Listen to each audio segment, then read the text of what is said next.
Desakan. Saya akan bacakan susunan acara kita pada malam hari ini. Doa buka akan dilayankan oleh Saudari Reni Aritonang. Kemudian kita akan mendengarkan sebuah kesaksian dari Ibu Meina Sriani Borumanuru. Lagu pujian akan disampaikan oleh keluarga Pendeta Saul Situmeang.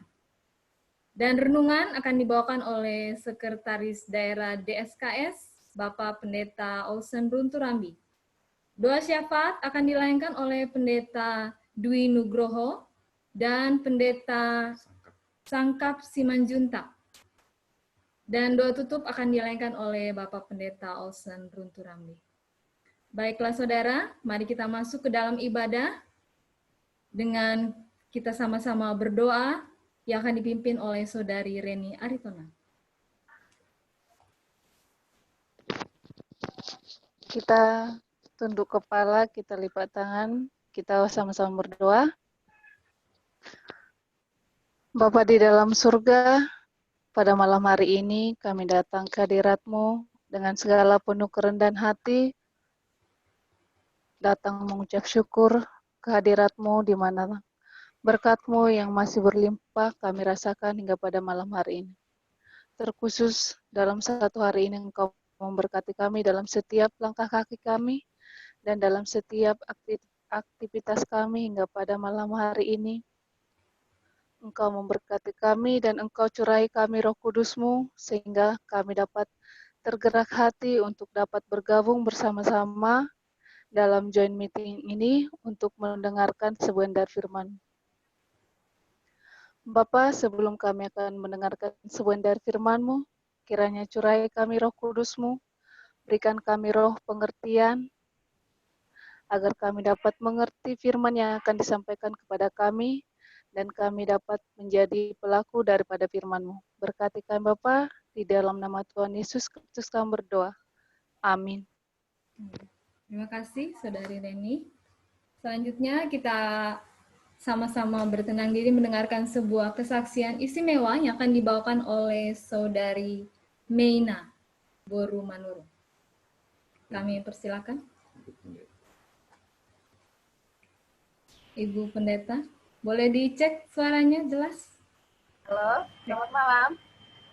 Selamat malam, Ibu. Terima kasih Kak Vera sudah kasih kesempatan bagi saya. Terima kasih Bang Albert jadi inspirasi saya malam ini ya. Ini saya mau cerita tentang kesehatan saya. Seperti Bang Albert adalah bagian dari kanker darah, tapi dikenal ya Bang ya. Lymphoma ya, kalau saya lymphoma. Itu menyerang limfosit di bagian bawah. Setelah lahir, beberapa minggu, saya seperti mama kita lagi ya. Kita pergi waktu lahir, kita hanya belakang lagi. Kita baru lahiran. Setelah itu nggak pernah lahiran. Habis itu lahiran.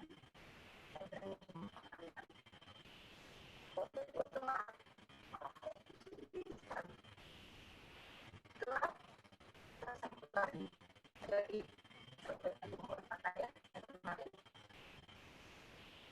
langsung panas.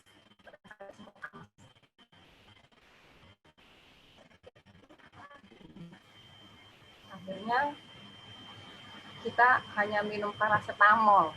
Maklumlah seperti Bang Albert bilang arogan ya. Nah saya juga yakin nggak apa-apa. Jadi mah bisa ditahan gitu. Nah kalau saya biasanya di itulah malam-malam gitu. Pas itu kerasa ada benjolan. Ini sudah sangat terasa. Enggak hanya kecil, pokoknya terasa banget dipegang. Saya bilang ini apa? Pendeta otomatis bilang tumor itu nih. Nah, saya semakin stres dibilang tumor kan. Ah, enggak, itu bukan tumor. Saya nggak mau terima itu tumor. Akhirnya pijit terus, tiap malam pijit-pijit, berharap itu hanya angin biasa saja. Ah, tahu-tahu enggak ada perubahan. Pendeta bilang, mari kita ke rumah sakit. Enggak, saya enggak mau. Saya takut, saya enggak mau. Oke, itu hilang rasanya. Kami masih ikut lagi sprinting ke Palembang. Itu masih sudah dalam keadaan sering kontraksi, walaupun tidak satupun yang tahu. Ya, saya yakin di sprinting tidak satupun yang tahu kalau saya saat itu sudah menderita. Ya, saya masih tetap membantu aku. Ada sakit-sakit saya diam, tidak ada yang tahu.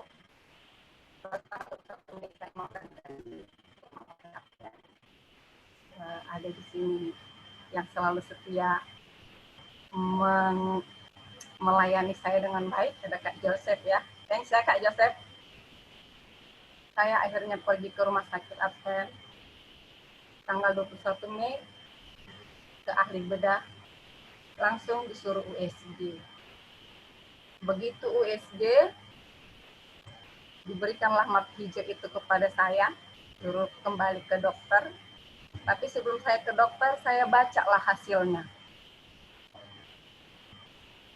Di sana dikatakan ada batu empedu 0,4 cm.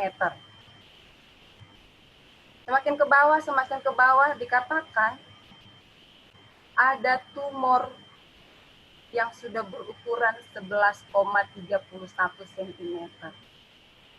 Sontak saya menangis.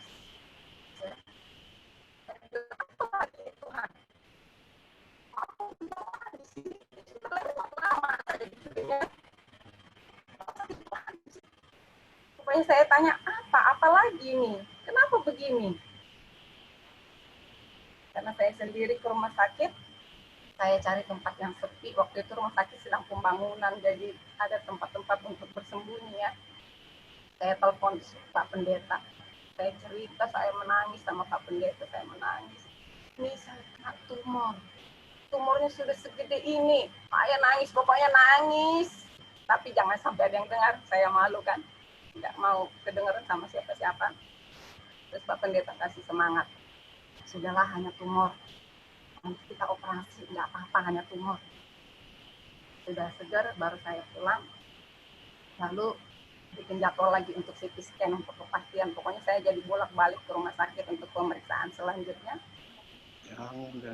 Saat sudah selesai prosedur untuk CT scan, oke, besok Ibu datang jam 8 pagi kita CT scan. Malam,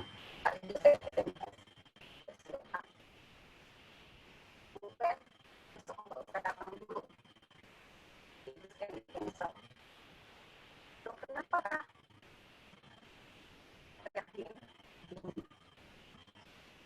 Saya stres lagi.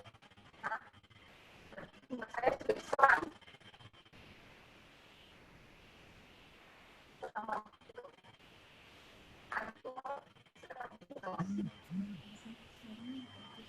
Saya menangis semalaman. Semalaman saya menangis. Apalagi ini. Terbayang wajah Aurora yang masih umur belum ada 6 bulan ya. Masih 4 bulan atau 3 bulan saat itu. Saya terbayang Aurora. Semalaman saya menangis. Setelah sembuh, kalau nggak salah. Saya dipastikan katanya tumor. Saya masih berbicara tentang tumor. Satu dokter kaki bilang, ada terapinya. Kemudian, hasilnya masih tetap tumor. Jadi, setelah berbicara dengan dokter, jadi gimana dok? Apa kata? Nah, kalau ada tumor, saya berani. Kata dokter kaki, sebenarnya kok saya katakan dokter, karena saya belum 6 bulan. Saya mau anak saya untuk saya 6 bulan. Oh nggak apa-apa, kan hanya tumor. Masih tetap di hanya tumor. Ya.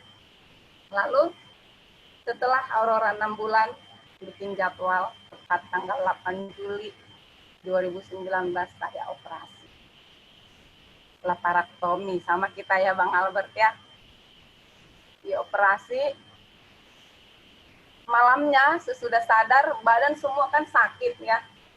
Saya minta balik kiri, balik kanan, sebentar-sebentar balik kiri, balik kanan. Pak Pendeta marah. Saya bilang, kok marah? Nggak terima. Nggak terima Pak Pendeta kalau saya biar balik kiri, balik kanan, balik kiri, balik kanan.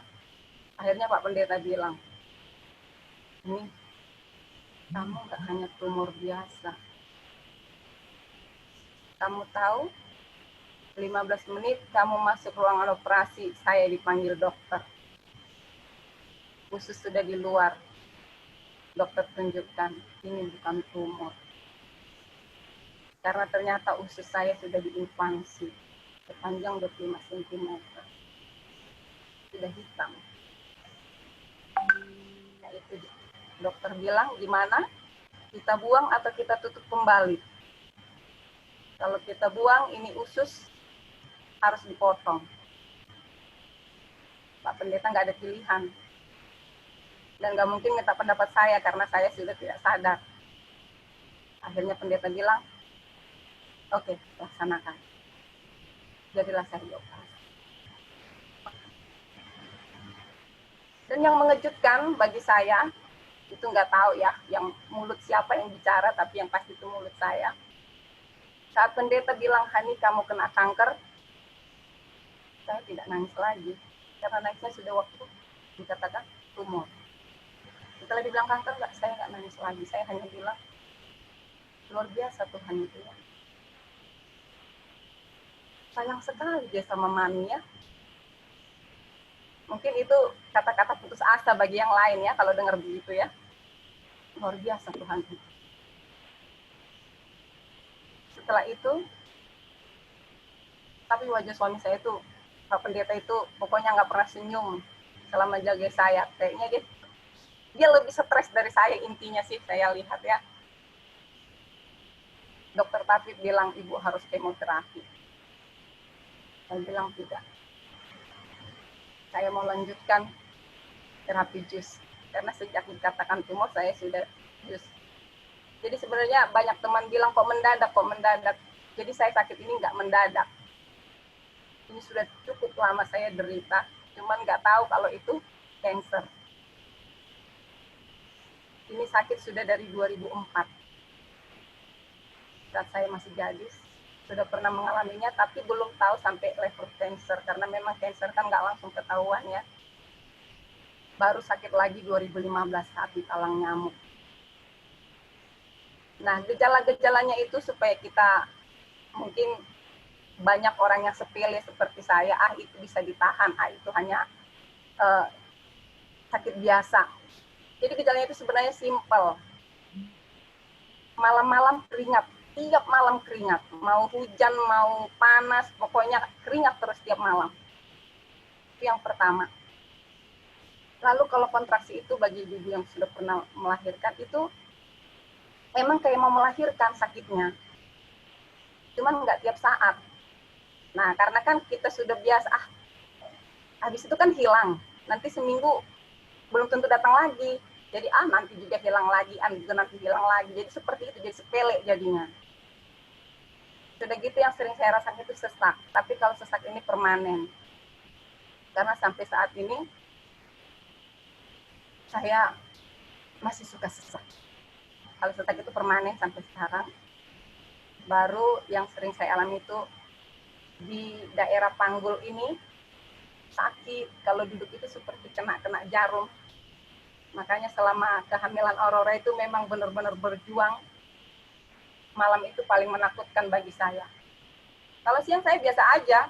Saya tetap jadi ibu rumah tangga yang masak untuk anak-anak, yang beresin rumah dan sebagainya. Tapi kalau malam, saya sangat menderita.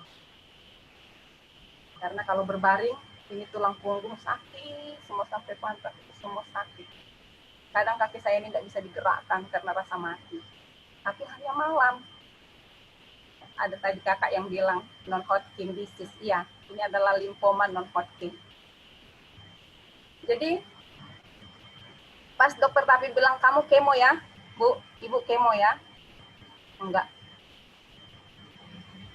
Lalu saat mau pulang dari rumah sakit,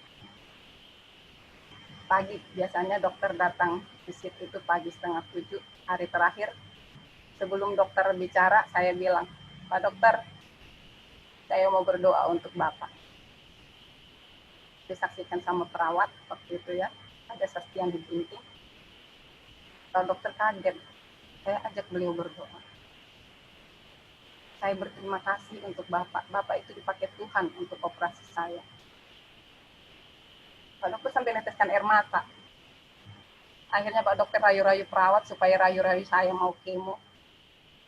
Jangan seperti si A, katanya mengingatkan adiknya Kak Joseph Citanala. Nanti terlambat. Tapi saya masih tetap bilang, enggak mau terapi jus aja. Ternyata hanya 1 bulan setelah operasi. Saya sampai bawa ini kemana-mana ini ya. Tanggal 27 Agustus, hanya 20 hari. Si tumor itu muncul lagi. Sudah 12,4 cm dan muncul lebih besar. Karena akhirnya saya masuk lagi ke rumah sakit karena saya tidak kuat lagi kontraksinya. Saya masuk ke rumah sakit, di CT scan, dan ternyata dia sudah tumbuh jauh lebih besar. Akhirnya saya menyerah. Saya katakan, oke dokter, saya mau kemo. Tapi nggak mau di rumah sakit umum. Dokter cari rumah sakit yang lain. Akhirnya saya kemo. Tanggal 3 September, kemo pertama. Bagi yang sudah punya kemo itu luar biasa. Ya. Luar biasa. Tapi saya sudah melewati 1 paket 6 kali. Untuk sementara stop. Dokter bilang nanti bulan 6 evaluasi. Tapi apakah saya sudah sembuh? Belum. Karena kontraksi itu masih terus ada. Sesak itu masih terus ada. Dan saat ini saya selalu pakai korset karena perut saya itu seperti balon. Dia seperti balon jadinya, nggak keras, tapi menggembung. Nah, kalau ditekan itu gimana ya rasanya, bengah gimana. Jadi saya selalu pakai korset karena dokter Taufik juga bilang pakai korset. Semua sudah terlewati hingga pada saat ini. Kadang Bu Pen, ada yang tanya Bu Pen pernah nggak bertanya, kenapa? Kenapa Bu Pen kena sakit? Saya nggak berani tanya. Saya nggak pernah berani tanya, kenapa Tuhan? Itu bukan hak saya.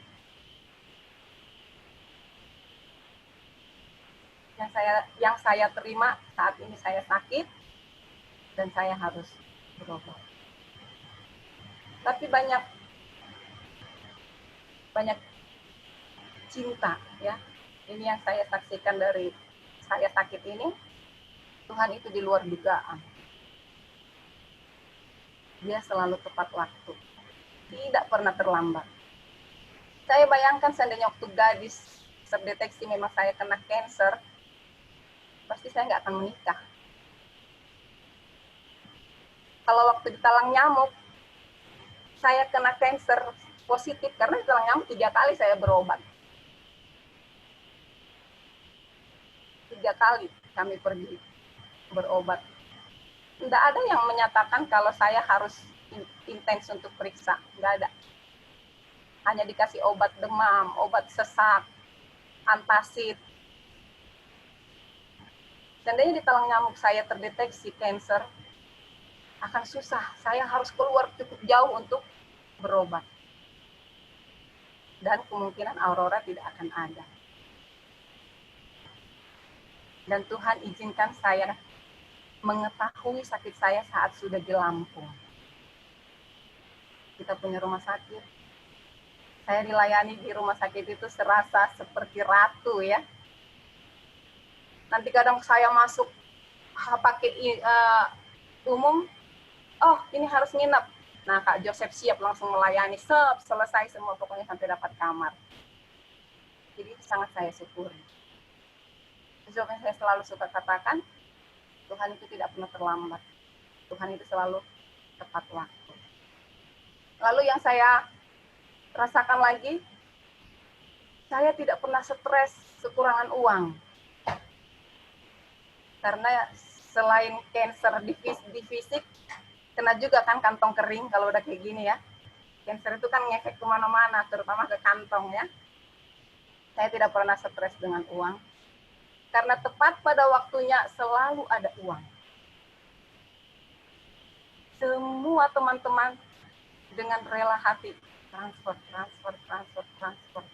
Sampai saya hitung sendiri, wow, fantastis banget. Ini uang dari mana semua ini? Apa yang buat May Nasriani menurun kuat? Itu cinta. Ya. Jadi cinta itu sangat diperlukan. Saya tidak bicara iman di sini, karena iman itu pribadi.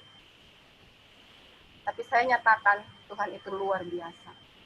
Dari segala penjuru, dia selalu buat sesuatu untuk menyatakan bahwa dia peduli pada kita. Dan pada saat ini memang saya masih belum 100% fit, ya, karena masih akan menjalani lagi pengobatan mulai bulan Juni. Jadi sementara ini masih off. Tapi di dalam ke-offan ini saya tidak serta-merta memberhentikan semua. Terapi jus masih tetap jalan. Saya masih tetap minum obat-obat herbal, rumput-rumputan dan sebagainya masih tetap saya konsumsi hingga menanti bulan Juni tiba. Itulah keadaan saya yang saya ingin sampaikan kepada saudara-saudara semua. Jangan pernah sepele dengan kesehatan kita. Jangan pernah merasa, oh saya itu kuat, oh ini penyakit biasa. Kalau kira-kira ada contoh-contoh seperti yang saya katakan tadi, periksa loh. Jangan sampai terlambat. Karena saya sudah cukup terlambat ya. Sampai sudah sebesar itu cancernya. Dan kalau sudah kena, karena yang hadir ini ada beberapa yang cancer survivor, memang saya sengaja invite. Yang hadir ini ada beberapa yang cancer survivor. Ada teman-teman semua penyintas cancer yang hadir malam ini. Jaga pikiran kita. Karena saat kita stres, saya buktikan sendiri, begitu saya jengkel sedikit saja dengan Pak Pendeta misalnya, saya akan menderita. Jadi usahakan untuk tidak jengkel, untuk tidak stres. Karena pertanyaannya gimana caranya ya, orang sehat aja stres kan? Apalagi orang sakit. Tapi kitalah yang mengatur pikiran kita. Kalau sudah kena, ikutilah prosedur dari dokter. Nggak usah seperti saya, sok-sokan, nggak usah, jangan kemo. Kemo memang sakit, memang menyakitkan, tapi juga menyembuhkan. Selama kita kemo, kalau di luar negeri mungkin kayak Bang Albert, habis kemo langsung disuntik lagi protein ya, disuntik lagi sel darah putih ya. Kalau nggak salah seperti pengalaman teman adik kami yang di Swiss, habis kemo langsung mereka di servis untuk sel darah putih, untuk sumsum dan sebagainya. Nah kalau di Indonesia nggak Bang, habis kemo ya udah rasain sendiri, nikmati sendiri, obati sendiri. Pokoknya di rumah sakit hanya kasih obat kemo, habis itu sudah kita yang memperbaiki diri kita sendiri. Nah kalau kita lemah, kita nggak akan kuat. Jadi dari mana semangat itu? Dukungan suami yang pertama, ya, bagi yang punya suami, dukungan keluarga, dan dukungan sahabat. Kalau sudah sakit, jangan lagi menjadi orang yang terkurung, menjadi orang yang diam, menjadi orang yang tidak mau terbuka. Saat kita terbuka, kita akan plong. Jadi ceritakan saja, ceritakan kepada orang yang kita percaya tentunya ya. Saya ingat begitu saya tahu saya kena sakit, hanya ada 2 orang yang saya kasih tahu. Dan itu bukan mama saya, bukan orang tua saya. Selain suami saya, ada 2 orang yang saya kasih tahu. Dan 2 orang itu hadir malam ini. Terima kasih untuk cinta kalian. Terima kasih untuk kebaikan kalian. Malam ini saya mohon kepada ibu-ibu. Dan saya berterima kasih untuk seluruh Uni Indonesia kawasan Barat atas cinta dari Ibu Christine yang selalu mendoakan saya. Terima kasih juga untuk 100 hari berdoa yang Korwil lakukan, yang selalu mendoakan saya. Saya masih tetap butuh doa itu, karena sampai saat ini saya masih belum sembuh. Tapi saya akan dikuatkan, karena kita semua saling mencintai. Terima kasih. Tuhan memberkati. Puji Tuhan, terima kasih atas kesaksian yang indah dari sahabat saya, luar biasa. Saya jadinya ngomongnya agak goyang. Saya terharu, tapi Ibu itu juga menguatkan kita semua ya. Jadi yang pasti Ibu akan selalu disisipkan di dalam doa. Kami akan selalu mengingat Ibu. Baiklah, selanjutnya mari kita bertenang diri mendengarkan sebuah lagu spesial yang akan disampaikan oleh keluarga Pendeta Saul Situmeang. Kami persilakan.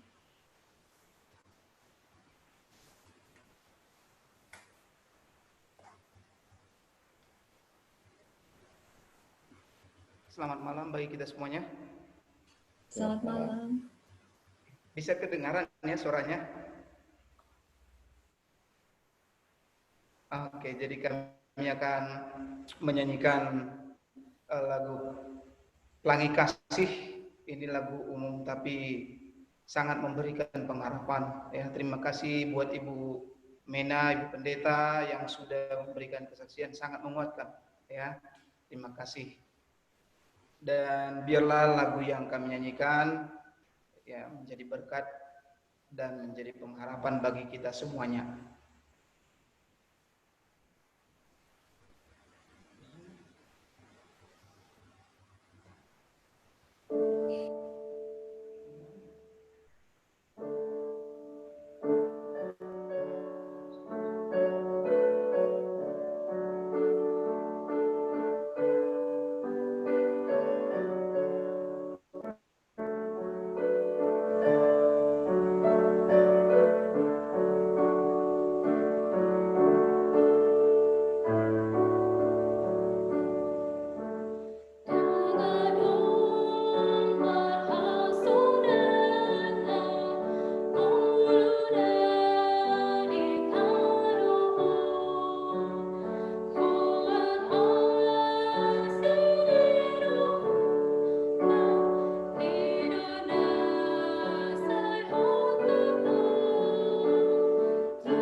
Terima kasih untuk lagu pujian yang begitu indah dari keluarga Pendeta Saul Situmeang.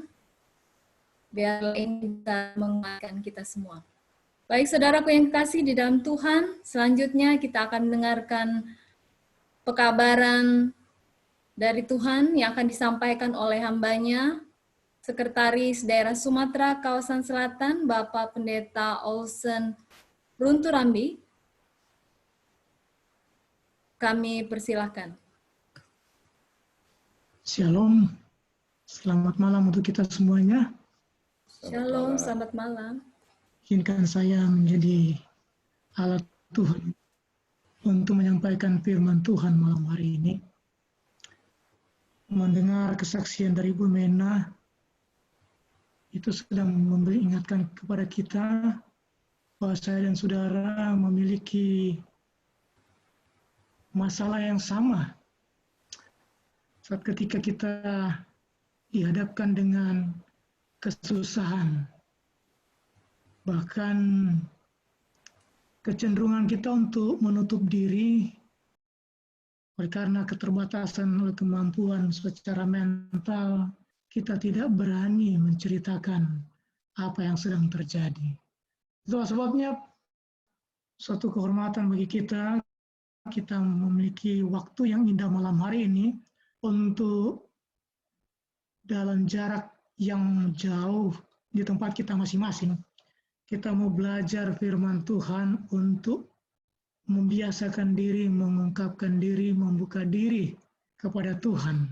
Meskipun kita tidak secara langsung bertemu, bercerita muka dengan saudara, tetapi biarlah firman Tuhan yang secara judul besar berseru kepada Yesus dalam waktu kesesakan, dan malam ini akan berbicara mengenai kemenangan-kemenangan terbesar. Sejujurnya ini semuanya adalah mengingatkan saya dan saudara bahwa saya dan saudara membutuhkan satu kuasa untuk menghadapi setiap kondisi yang sulit dalam kehidupan kita sehari-hari. Itulah sebabnya saya coba tampilkan dalam slide ini untuk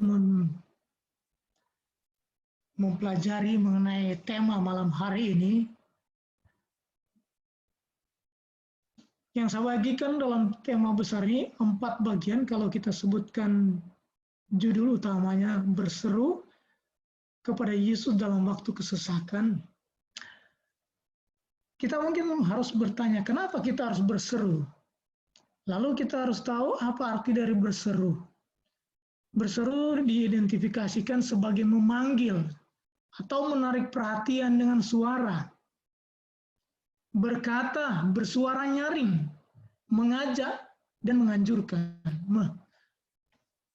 Persoalan-persoalan yang kita hadapi, kecenderungannya adalah kita menutup sedalam-dalamnya dalam hati kita.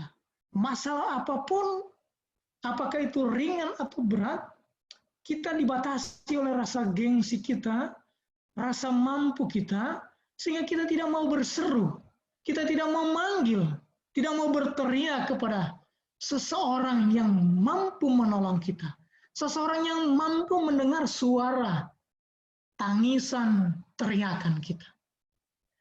Saudara-saudara, kepada siapa? Kepada Yesus. Mungkin kita malu menceritakan ini kepada orang lain. Kita malu membicarakan ini kepada teman kita.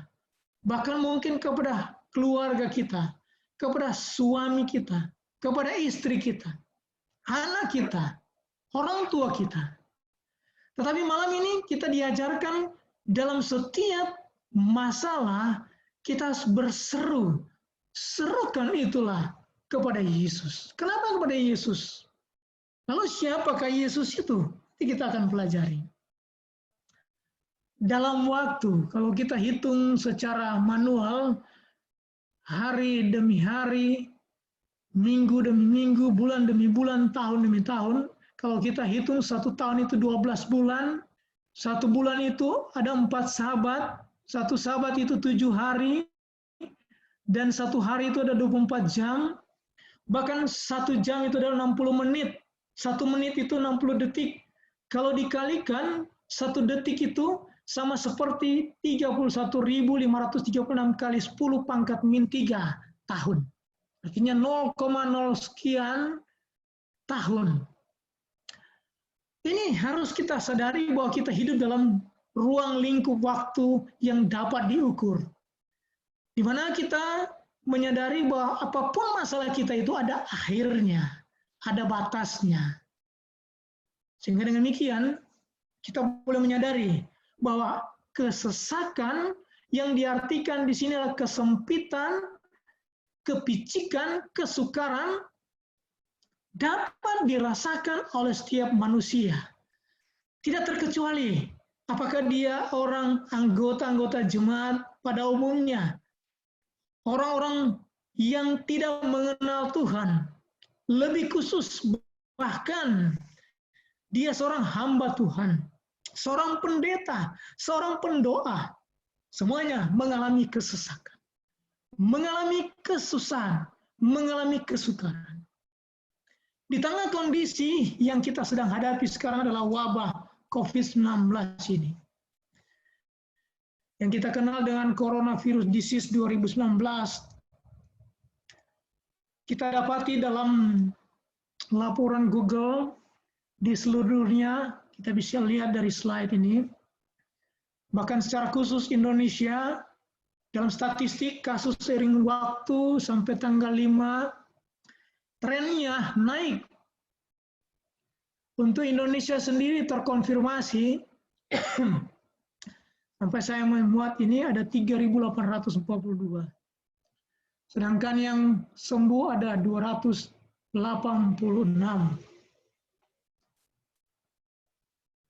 Meskipun kasus ini ada juga kasus kematian akibat COVID sekitar 327 orang.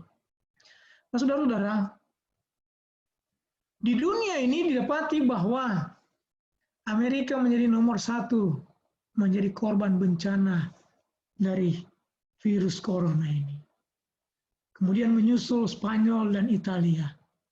Negara-negara maju, negara-negara modern yang terkenal dengan fasilitas kedokteran, terkenal dengan hidup yang lebih maju, menunjukkan bahwa virus ini tidak pernah takut, tidak pernah kalah dengan kemajuan teknologi. Bahkan di seluruh dunia sudah ada 1.777.515 yang terkonfirmasi kena COVID. Yang sembuh ada 404.236. Hal ini membuat mata kita terbuka bahwa kita tidak luput dari kesesakan ini. Kita tidak pernah luput daripada masalah-masalah ini. Bahkan tidak terkecuali orang-orang yang mengaku umat Tuhan pun bisa kena penyakit, bisa kena virus corona. Kita bisa tertular. Dan beberapa yang telah meninggal membuka mata kita, bukan hanya mata hati kita sendiri untuk berkata, Tuhan, mengapa ini terjadi? Apa penyebabnya? Apakah ini kesalahan orang lain? Bahkan rumor mengatakan bahwa ini disebabkan oleh karena perselisihan antara negara-negara besar yang memperebutkan kekuasaan. Dan mereka berupaya untuk melakukan sesuatu untuk saling mencari kambing hitamnya.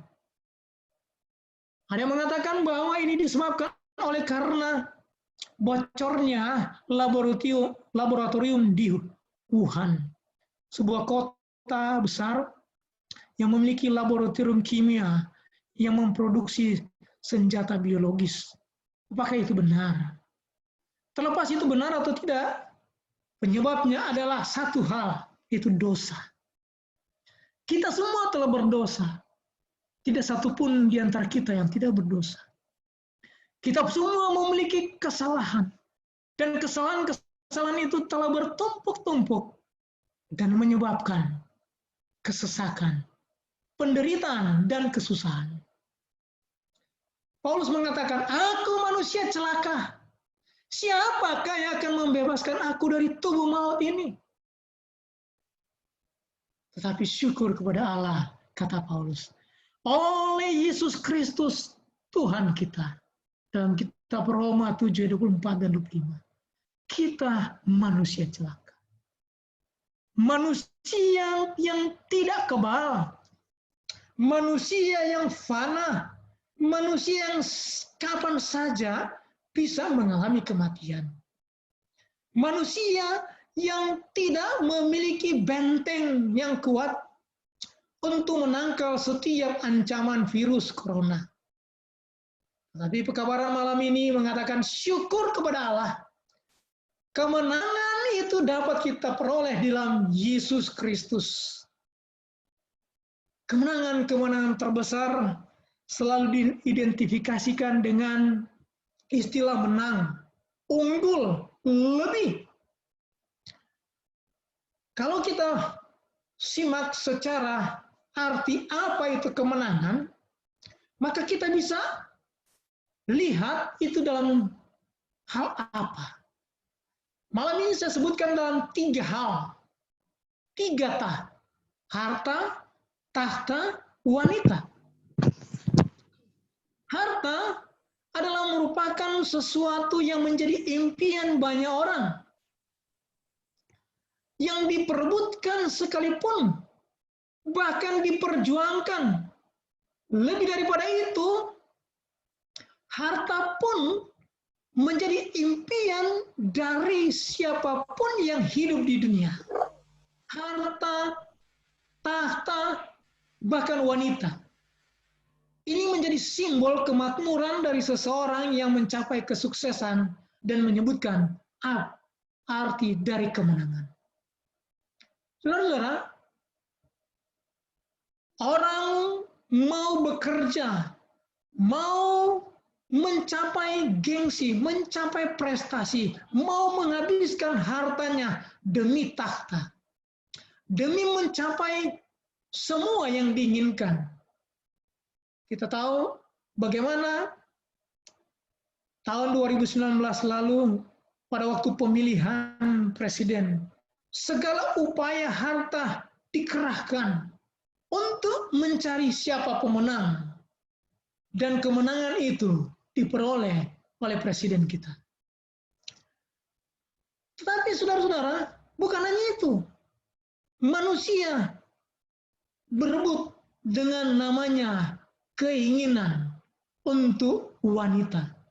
Dan itu semuanya menghasilkan sesuatu yang tanpa disadari, ketika itu dicapai, mereka melupakan hasil yang sesungguhnya dari pencapaian kemenangan itu. Apa hasilnya, saudara? Ketika kita sudah mencapai kekayaan yang banyak, ketika kita telah memiliki jabatan, ketika kita telah memiliki wanita, istri, hasilnya, saudara, harta dapat musnah dalam sekejap. Tahta pun itu hanyalah sementara. Bahkan wanita atau pria yang akan menjadi tua dan mati. Ketiga hal ini hanya temporary, hanya sementara, yang tidak dapat membahagiakan setiap manusia. Bukanlah menjadi kemenangan yang terbesar. Seringkali kita menjadikan ukuran kemenangan dan membuat kita lupa diri ketika kita mencapai ketiga hal ini. Ketika kita memiliki ketiga hal ini, kita menjadi sombong, menjadi lupa diri, kita menjadi lupa akan Tuhan, Sang Pemberi ketiga hal ini. Kita lupa untuk berdoa, kita lupa untuk beribadah, bahkan kita lupa untuk membaca firman Tuhan. Saudara yang kekasih dalam Tuhan, Itulah sebabnya Paulus mengatakan, aku memang manusia celaka. Syukur kepada Allah oleh Yesus Kristus Tuhan kita. Aku manusia celaka. Tidak ada kuasa apapun yang dapat kita buat untuk mengatakan aku ini manusia yang beruntung. Tidak ada hal yang dapat kita sombongkan. Apakah kita kaya, atau kita memiliki pangkat jabatan yang tinggi, atau kita memiliki istri yang cantik, suami yang gagah. Kita tidak akan menjadikan itu sebagai satu tameng untuk berkata bahwa saya telah memperoleh kemenangan terbesar. Saudara-saudara yang kekasih dalam Tuhan, apa yang dimaksud dengan syukur kepada Allah oleh Yesus Kristus Tuhan kita? Kalau kita baca dalam buku Gospel Workers yang menjadi poin kutipan kita malam hari ini adalah kemenangan terbesar diperoleh karena Tuhan. Bukanlah hasil dari perdebatan yang panjang, fasilitas yang memadai, pengaruh yang luas, ataupun sumber daya yang berlimpah. Kemenangan itu diperoleh di dalam persekutuan dengan Tuhan. Ketika iman yang sungguh-sungguh dan menyakitkan diletakkan ke dalam kuasa dari tangan Tuhan yang Maha Kuasa. Saudara-saudara yang kasih dalam Tuhan, kesombongan kadangkala menutup mata kita untuk berkata bahwa kemenangan, kekayaan, pangkat, jabatan, kesuksesan dalam pernikahan itu adalah kesempatan yang diberikan Tuhan untuk menyatakan kemuliaan Tuhan. Saudara-saudara, sadar atau tidak sadar, saya dan saudara masih hidup sampai sekarang. Kita masih bisa mengikuti kebaktian online. Banyak orang tidak memiliki kesempatan untuk bertemu seperti ini. Banyak orang bahkan tidak memiliki kesempatan untuk mendengar firman Tuhan. Banyak orang tidak memiliki kesempatan untuk membaca firman Tuhan.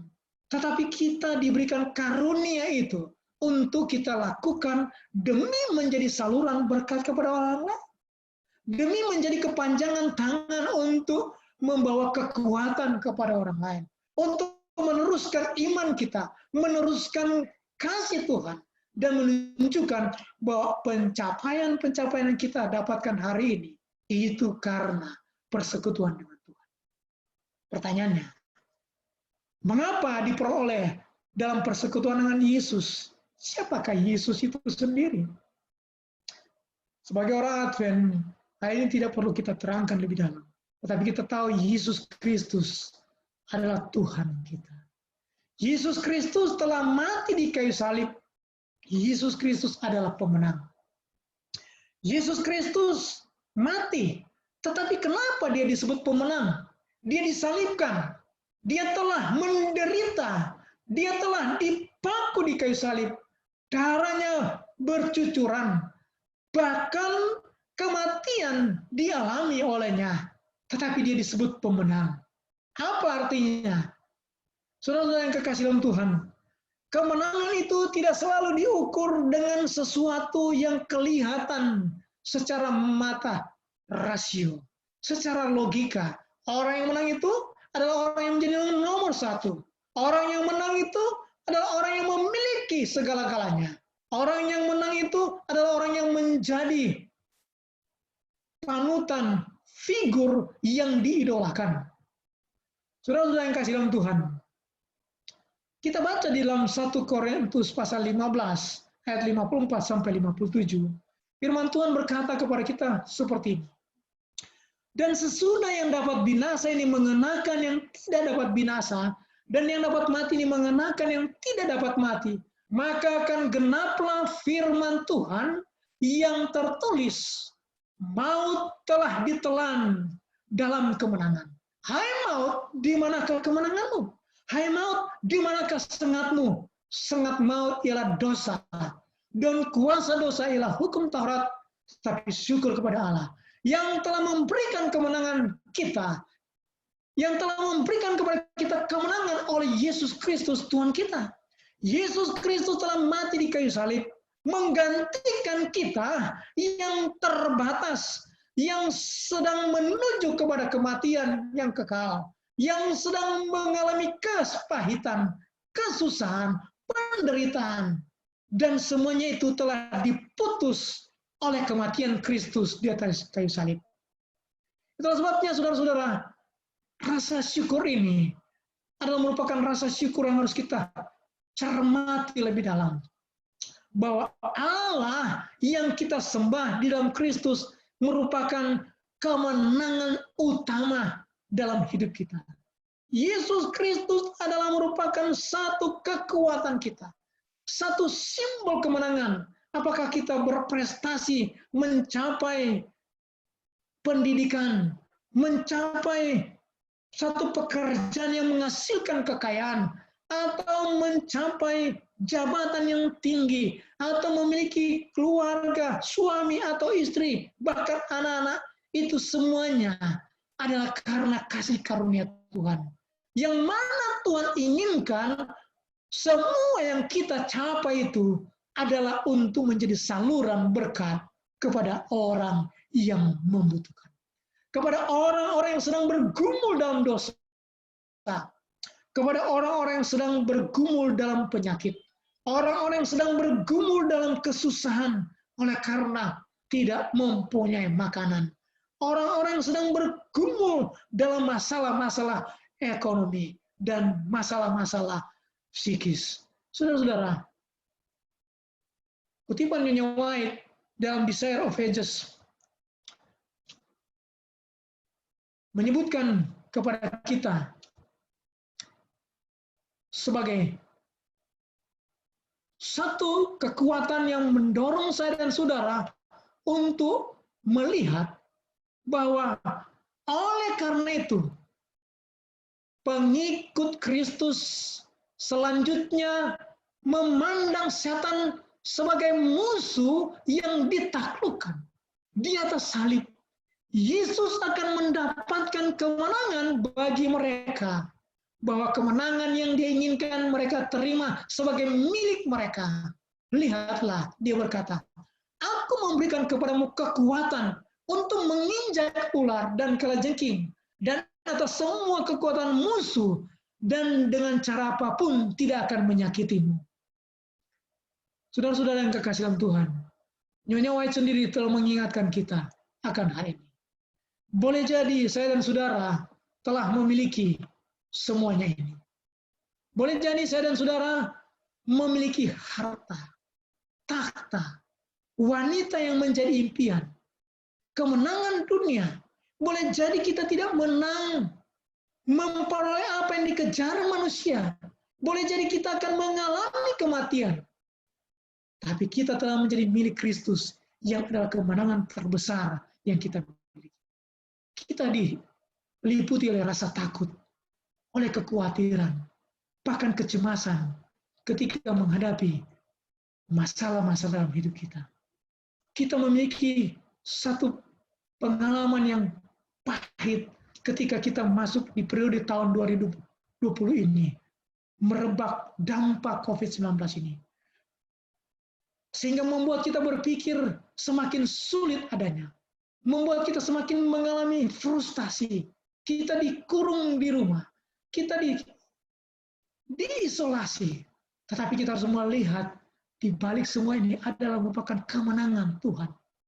Bagaimana Tuhan dapat memberdayakan setiap kita dalam pengalaman yang terjadi di Queensland, Australia, Toowoomba, dengan populasi penduduk 130.000 orang yang tadinya tidak membuka hati, bahkan belum pernah mendengar pekabaran Advent.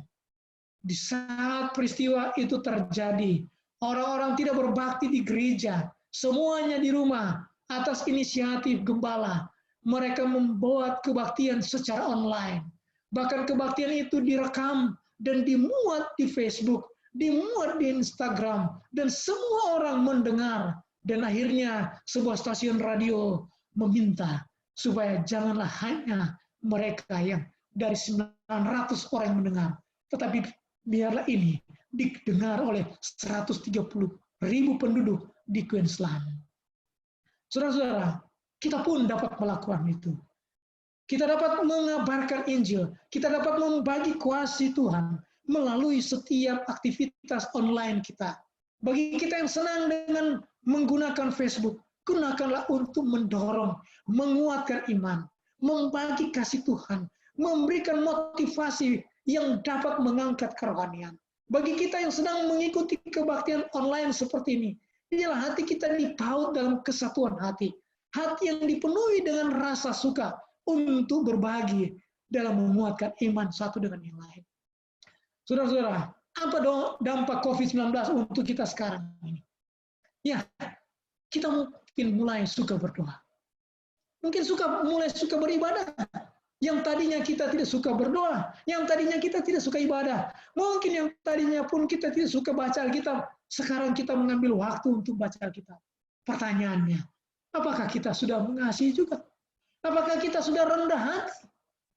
Mungkin kita suka membaca, suka beribadah, suka berdoa, tetapi hati kita masih dibentengi oleh kesombongan rohani, oleh sifat yang tinggi hati, oleh sikap yang mungkin membeda-bedakan suku, oleh sikap yang tidak suka bersaksi, tidak suka membuka hati kepada orang lain untuk menceritakan kebaikan Tuhan. Saudara-saudara yang kekasihan Tuhan, biarlah firman Tuhan yang saya sampaikan malam hari ini menjadi kemenangan-kemenangan terbesar adalah saat di mana kita telah berpaut dengan Kristus, telah tercatat nama kita dalam buku kehidupan di sorga, telah menjadi bagian alat Tuhan untuk menceritakan kebaikan kasih Tuhan, pengorbanan Tuhan, kemenangan Tuhan di kayu salib. Tuhan berkati kita. Amin. Tanyakanlah itu dalam hati kita, karena kita mengetahui bahwa kita telah memperoleh kemenangan itu. Amin.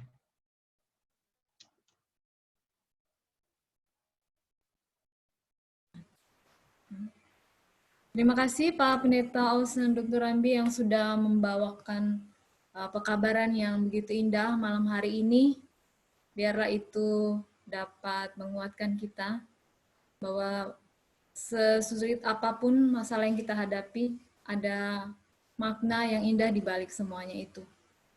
Selanjutnya kita akan masuk ke dalam doa syafaat. Yang pertama akan dibawakan oleh Pendeta Sangkap Junta. Pak Pendeta Sangkap akan mendoakan fokus doa hari yang ke-17. Dan yang kedua akan dibawakan oleh Pendeta Dwi Nugroho melalui usulan-usulan doa, daftar usulan doa. Boleh dicek dulu suaranya, Pendeta Sangkap? Cek. Selamat malam, Bu. Mungkin lebih keras ya, Pak Pendeta? Ya, selamat Pendeta malam. Dwi, boleh dicek mic-nya? Selamat malam. Oke. Baiklah, saudaraku sekalian, mari kita sama-sama bertelut untuk berdoa.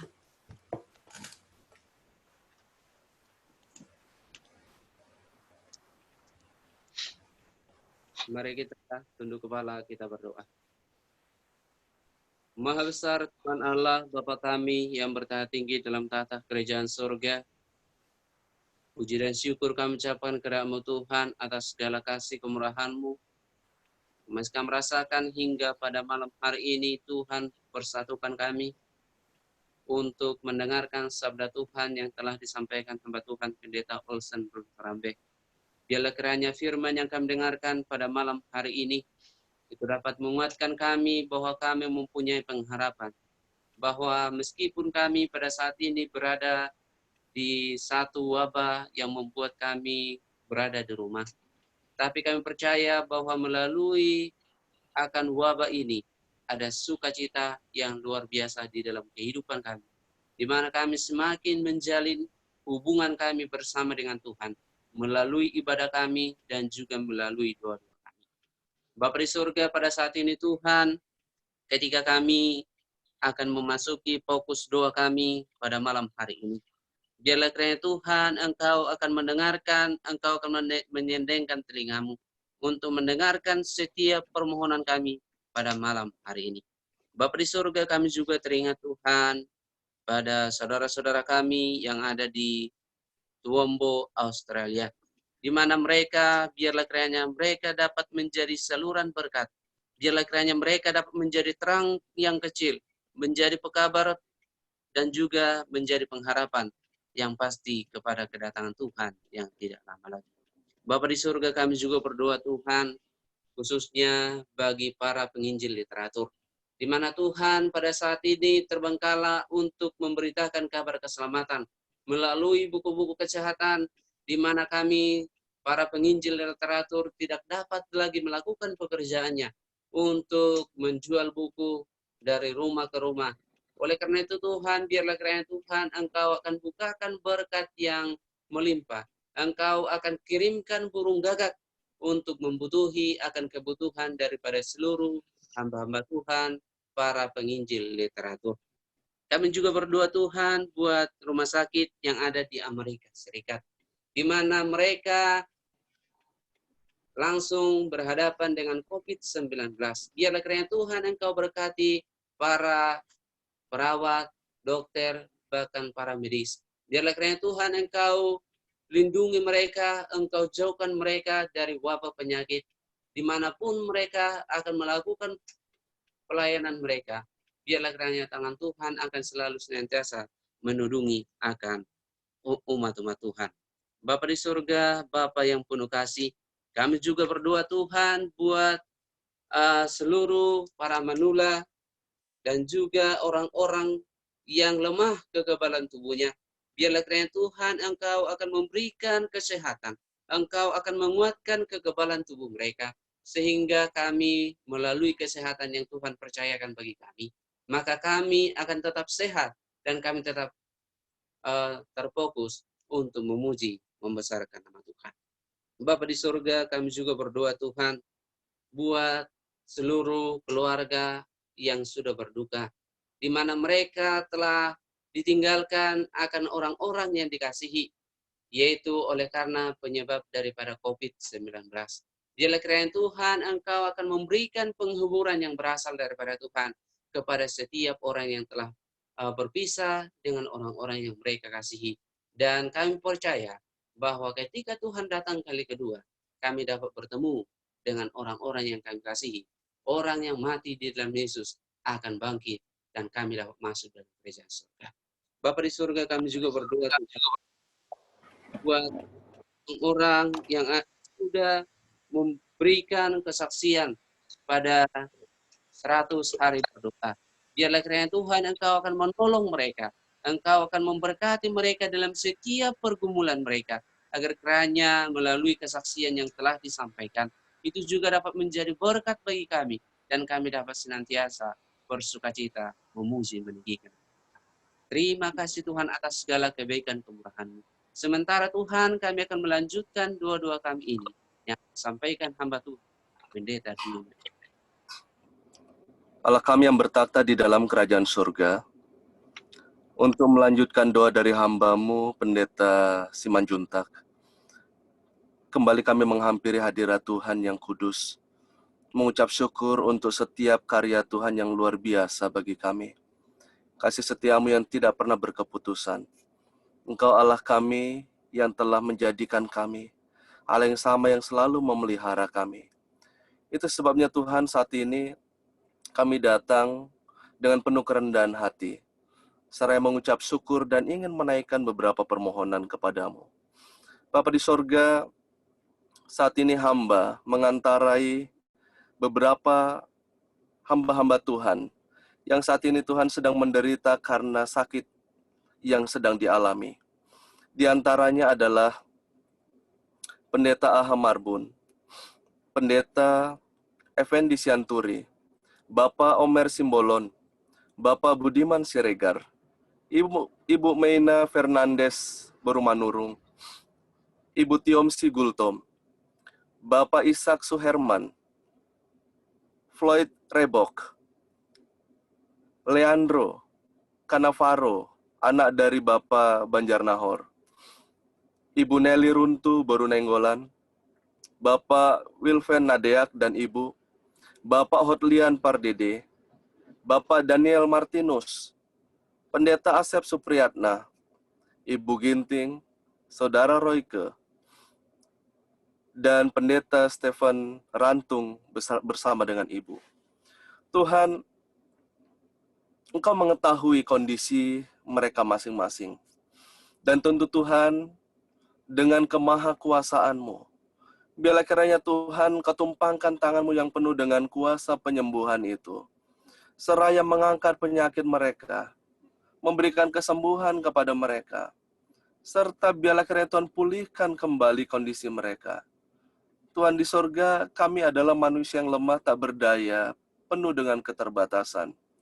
Tetapi di saat yang sama kami sadar bahwa kami punya Allah yang maha kuasa dengan kuasa yang tak terbatas. Itu sebabnya Tuhan ketika kami tidak mampu melakukan apapun, kami akan datang menghampiri Tuhan karena Tuhan sanggup melakukan apapun. Itu sebabnya Tuhan tolong sembuhkan hamba-hamba-Mu ini.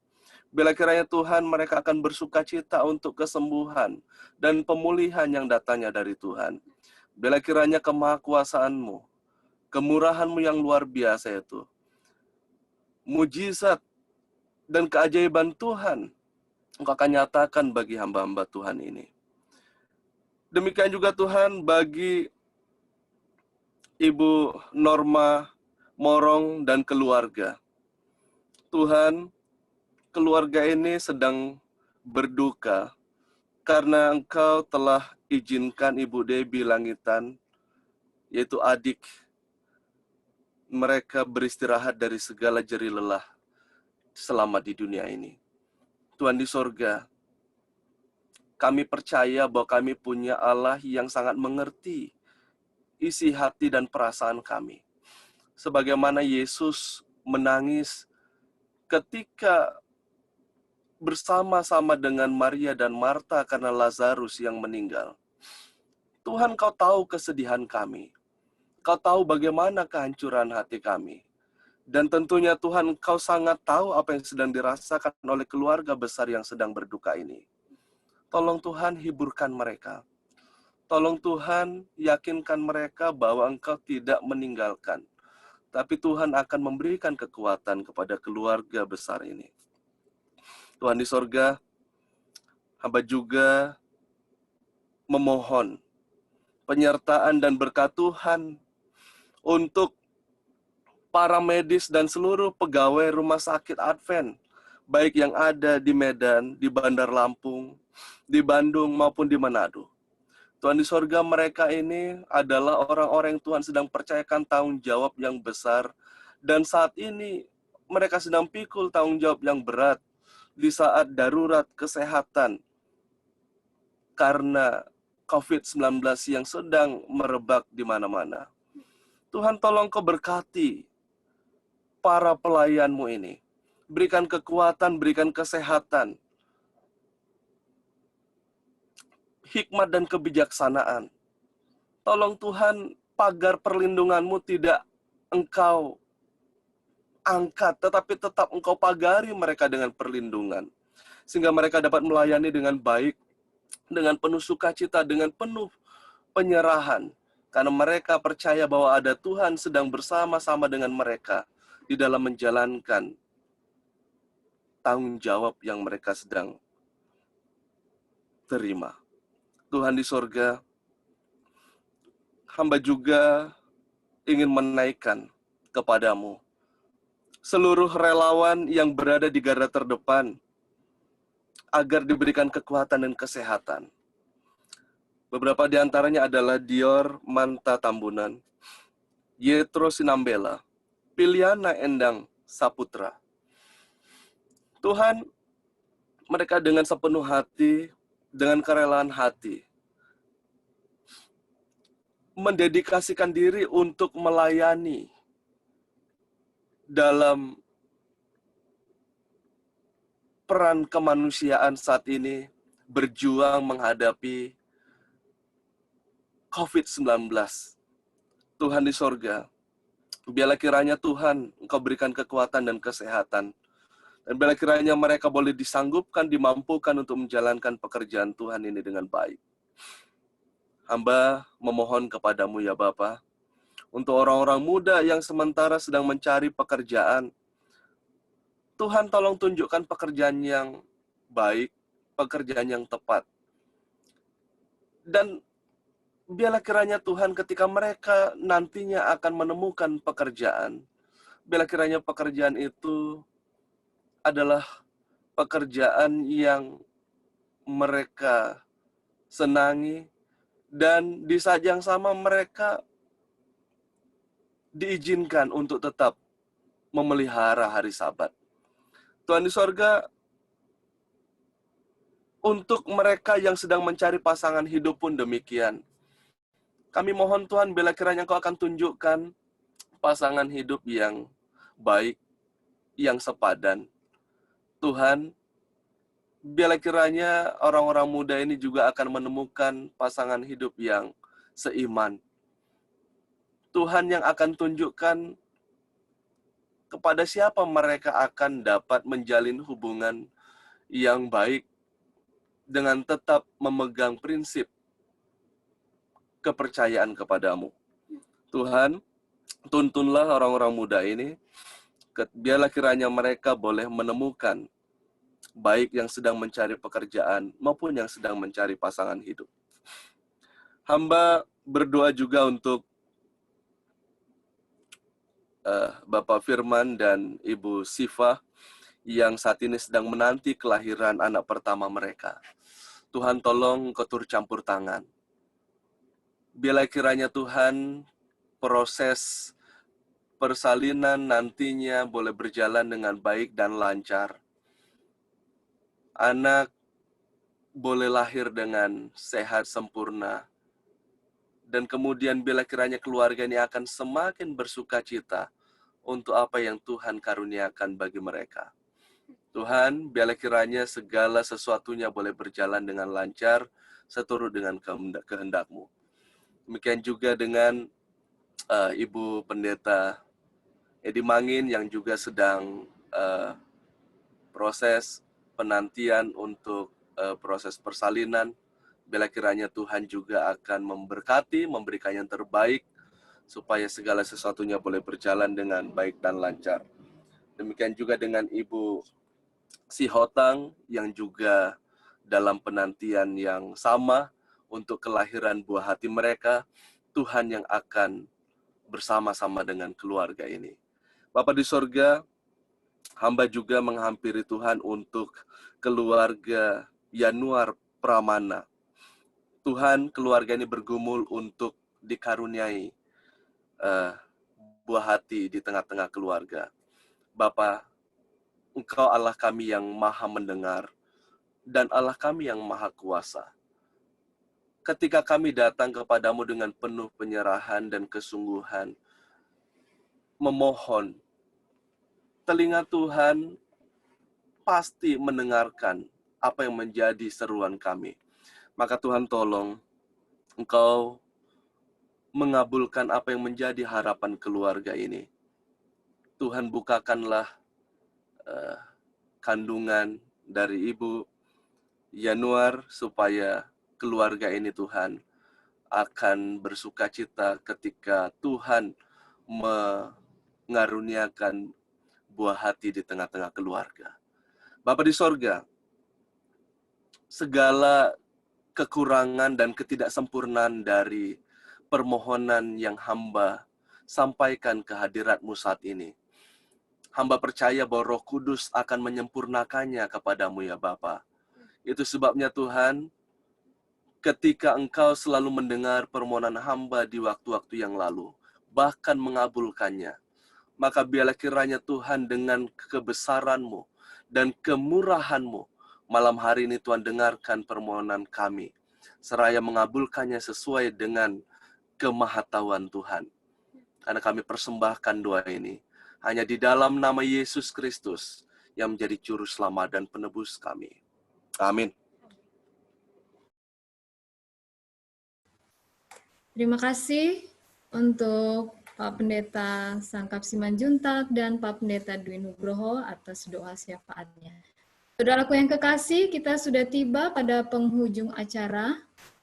Terima kasih atas atensi saudara-saudariku sekalian dan semua yang sudah mengambil bagian. Kita akan menutup rangkaian ibadah kita malam hari ini yang akan ditutup dengan doa oleh Pendeta Osen Runturambi. Kami persilakan. Mari kita berdoa. Bapa di sorga, Allah yang kami sembah siang dan malam, kami telah mengikuti kebaktian jarak jauh melalui online Zoom ini.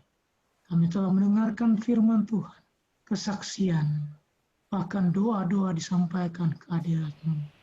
Biarlah Engkau Allah kami yang Maha mendengar, akan mengabulkan harapan dan kerinduan kami.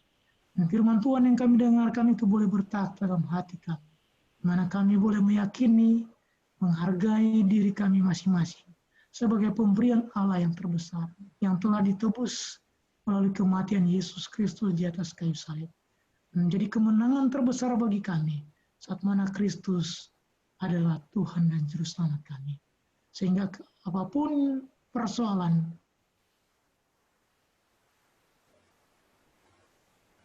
takut dan gentar, karena Kristus telah memutus mata rantai kematian yang kekal dengan kematian Yesus Kristus sendiri, dan menjanjikan kami kehidupan yang kekal saat kami tetap setia.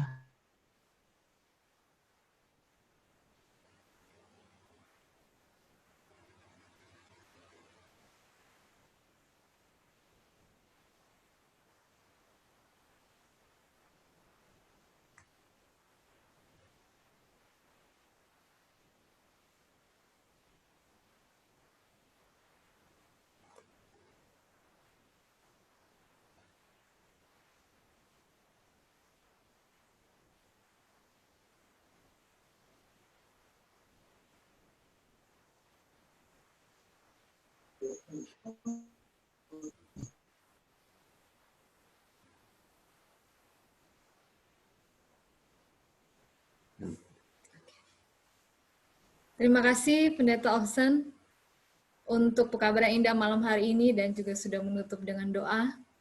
Saudaraku semua, terima kasih atas atensinya malam hari ini yang sudah setia setiap malam. Kami mengundang Anda kembali untuk hadir bersama dengan kami untuk mendapatkan pekabaran yang lain lagi dan juga kesaksian dari saudara-saudara kita. Selanjutnya,